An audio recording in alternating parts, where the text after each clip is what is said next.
We're actually almost done with Proverbs.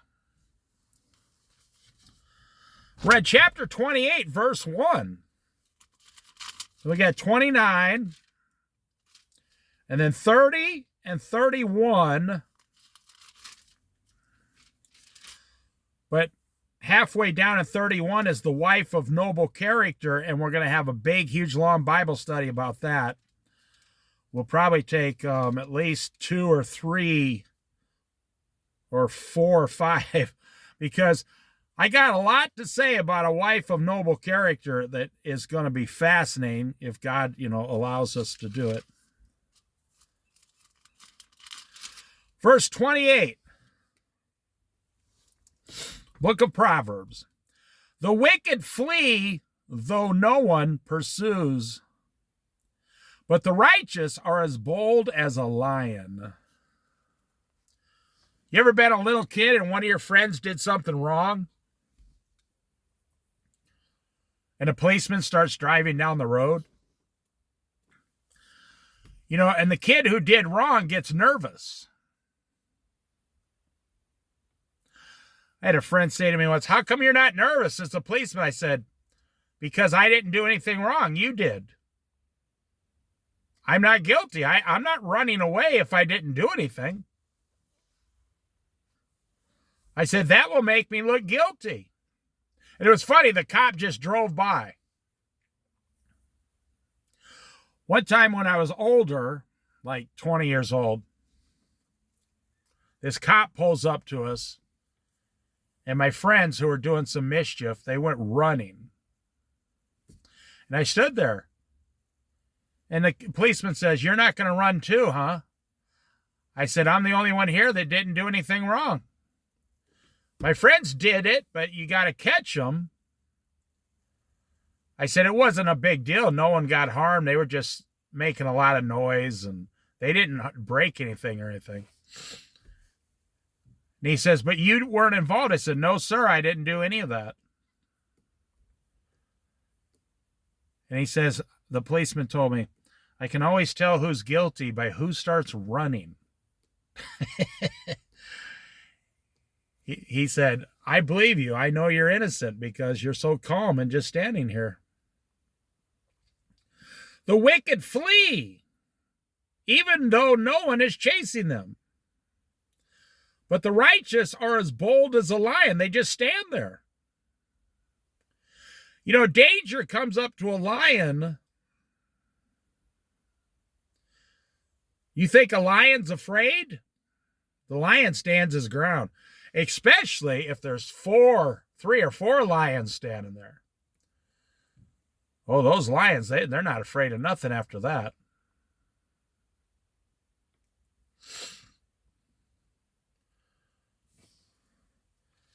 If you're guilty, you're going to run like a guilty person. Well, let me tell you, on Judgment Day, if you're a non-believer, you're going to be found guilty. And if you are a believer in Jesus Christ, you will be found not guilty. It really is that simple. And the believers are going to stand there with Christ and say, really just stand there and say nothing. Now, it says that we do ask him about, when did we give you a drink of water? He said, anytime you gave someone a drink of water in my name, you gave it to me. So we just stand there because we know that we're in Christ. Just we humbly stand there and listen to what our master has to say. The King of Kings, the God of the universe. But the guilty, they start arguing with Jesus. They said, "Hey, don't you know how much good works we did in your name?" I mean, they're putting their, "Hey, buddy, I just spent half my life doing stuff out there. You can't throw me into hell." And what does Jesus say? The ultimate, not guilty, righteous judge. He himself is innocent. He calmly says, I never knew you. I never knew who you were because you were not one of my children. You did not give your life to me, Christ, and start following me, Christ. So your guilt, your sin still remains on you. My blood never washed over you. So your sin still is resting on you, and your sin makes you guilty.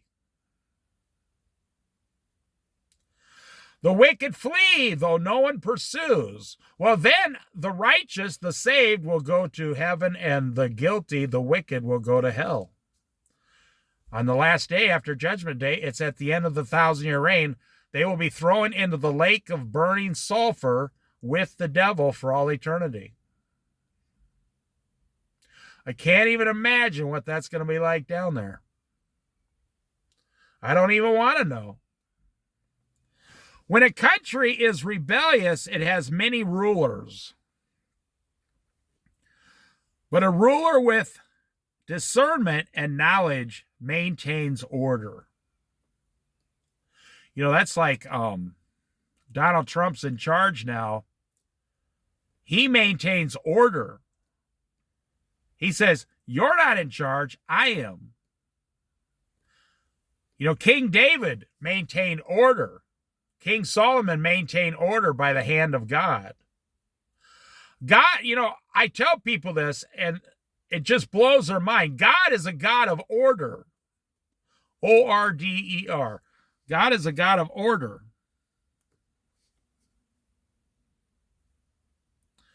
God is a God of order. No confusion, no panic, no stress, no strife, nothing. God is in control and has everything in the order it should go and everything in its place at all times. The ultimate ruler maintains order. Verse number 2.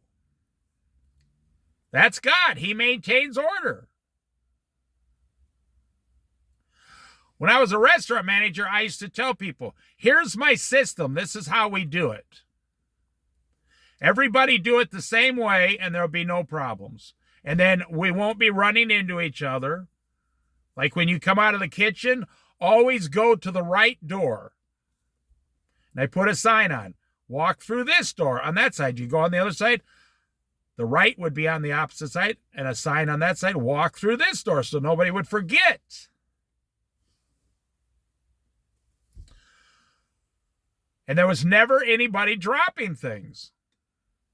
Like, you know, $80 worth of food that we couldn't afford. You maintain order. When you walk into a fast food place, they say, yes, how can I help you? Well, who are they talking to? They're talking to the next person in line. They're maintaining order. First come, first serve. If they say, I need a minute, okay, I'll help the person behind you and then I'll come right back to you. No problem. If you realize, and I'm telling you this, half of your life is out of control. Look at that blue heron crane right there. God's maintaining order. There's ducks on the water, the blue heron crane, the water, people are fishing, the birds, the fish in the water. Well, this is half salt water because it attaches to the ocean, so it's got a lot of sea creatures down in there too. So I'm telling you, one of the reasons your life is so hard is because you're not maintaining order. If you would say, give God some money at the church, save 15% of my paycheck, and never touch it until I'm 60 years old. I don't care what happens. And if you don't reach 60 years old, then your children get it, and you taught them the system. You still benefit by your children benefiting, and you will be in heaven if you're a believer. Stay 100% debt-free. So you gave some to the church, you save 15%, You take about 5% of your pay, if you're middle class, for vacations and fun, and the rest for expenses, monthly living expenses. As long as you maintain that specific order, you will never go broke in America. And as long as you work, you will never, ever go broke in the United States of America. As long as you're working and you maintain those numbers I told you, boom. You will be like the God of the heavens and earth. You will be maintaining order over your life. And you tell your children, this is what we're doing. This is the system. This is the order we're going to do it in every single time you and me and your mother get paid. And when you get older, you do the same thing and you'll never have any problems. You know, I'm glad this verse came up, the word maintaining order. Verse number 2. When a country is rebellious, it has many rulers. But a ruler with discernment, and knowledge, maintains order. That's right. I painted a guy's house once. I told him. He said, how are you going to paint my house? I don't understand how you can paint my house all by yourself. I said, I'm going to paint the front of your house. Well, I pressure wash the whole house. Then I let it dry for a week, and I'll come back in a week. I paint the front of your house, then the south side, then the back of your house, and then the north side. And by the time I get around, and I paint each side, I paint one side per day with a brush like they did in the farm. My only tool was a brush. I never even used a roller, a brush, because he had the siding and a roller wouldn't really work on there. I just did the brush work, and in 5 hours, I had the front of his house painted. 3 hours, I had the one side. Then I went home. About 6 hours on the back because he had a little out thing there, a room that stuck out. And then like 3 hours on the north side. And then the front was dried for 3 days, see? And then I came back and put a second coat on. That's what farmers do. But today, you hire someone to paint your house for $6,000. They tape your whole house off. Like 5 guys show up. They tape it off. And then the guy shows up and sprays your house all in like 2 days. Oh, just one coat. And then they take the tape off and everything. And then they leave. That's not a high quality job. No. That's a sloppy job. Everybody who does that complains a month down the road. And when they're spraying the paint on, they're only spraying such a thin layer. You got to understand, the paint is what is protecting the wood on your house. And the wood is your house. That's why I put on 2 coats after they dry for 3 days. Okay, then, so 4 days. Okay, then I go back. And I put the second coat on in 4 more days. Boom. His whole house is painted, and now I do the trim.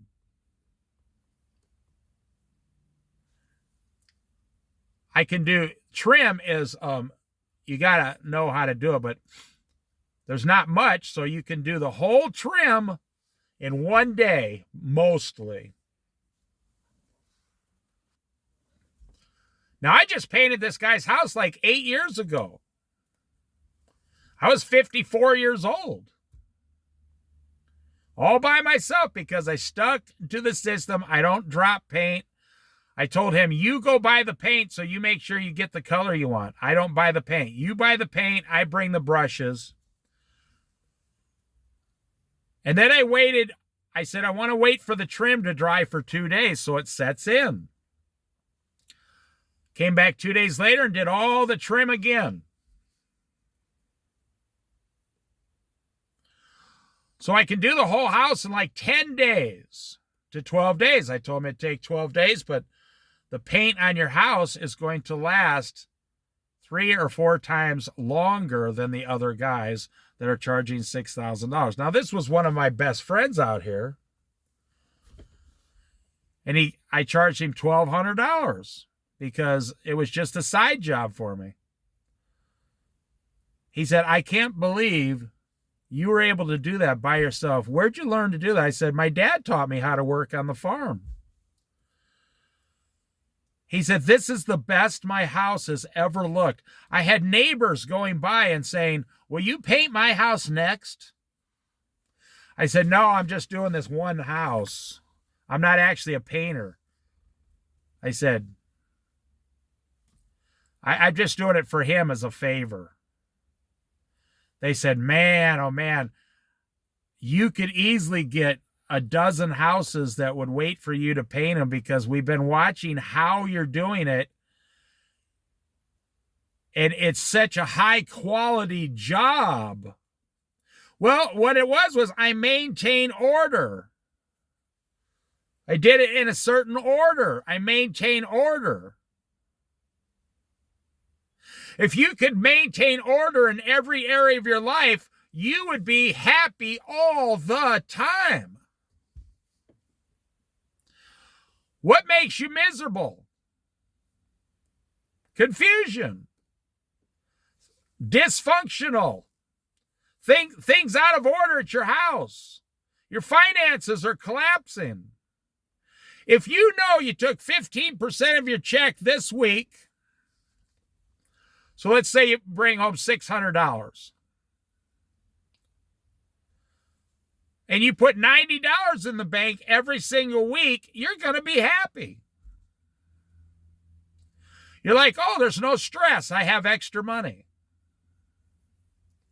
I'm maintaining order over my life. It says if you want to be a deacon in the church, you have to be the husband of only one wife.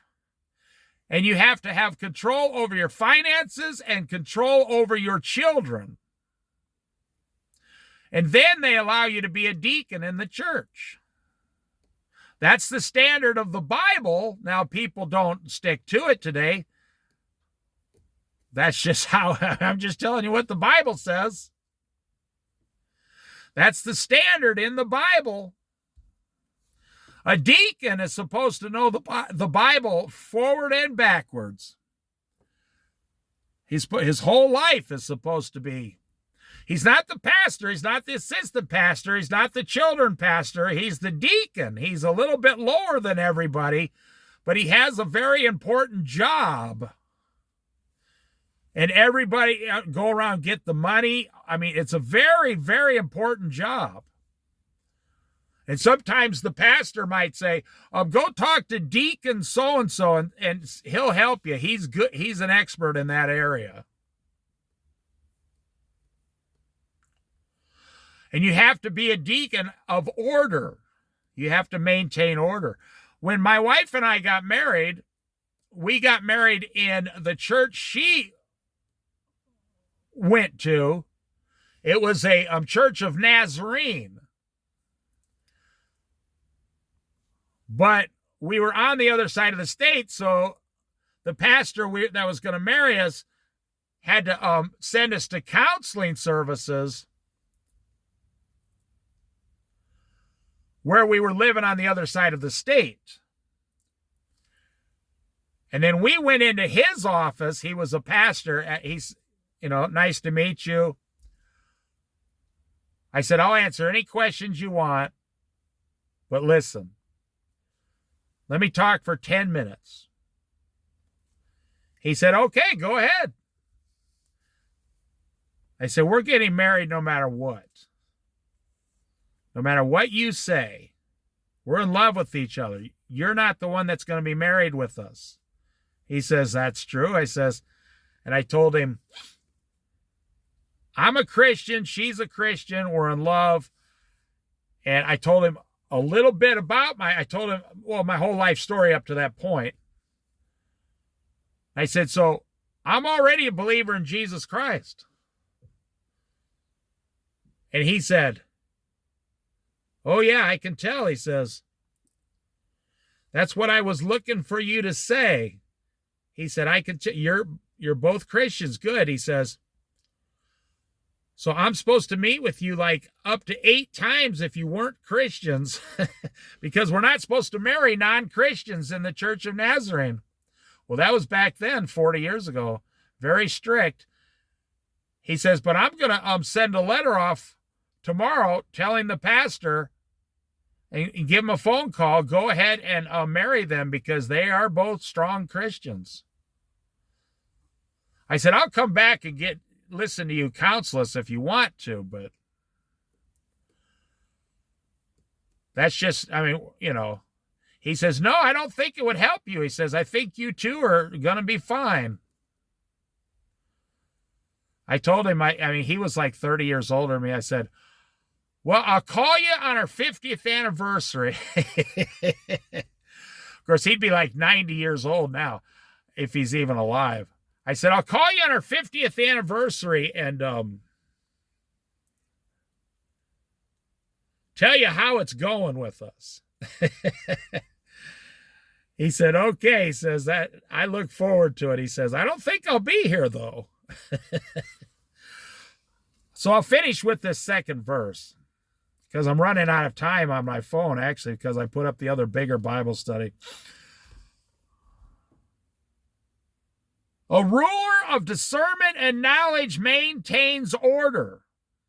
If you can get a hold of order in your life, you can get a hold of your entire life.